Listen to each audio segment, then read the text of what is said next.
Hello বন্ধুরা, তোমরা সব কেমন আছো?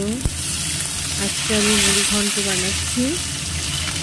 প্রথমে আমি কড়াইয়ে তেল দিয়েছি, গোটা গরম মশলা, পেঁয়াজ ভেজে নিলাম, টমেটো, তারপর আমি আদা বাটা, রসুন বাটা, পেঁয়াজ বাটা এগুলো দিয়ে একটু ভালো করে কষে নিলাম। তারপরে জিরে গুঁড়ো, ধনে গুঁড়ো পরিমাণ মতো,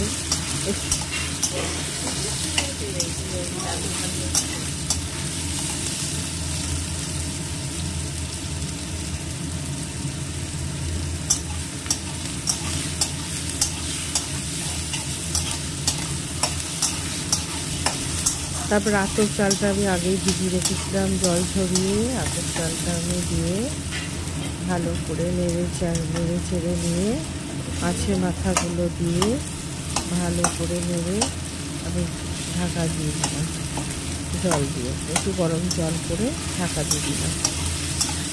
এইরকম দেখবো যে এটা সেদ্ধ হয়ে গেছে।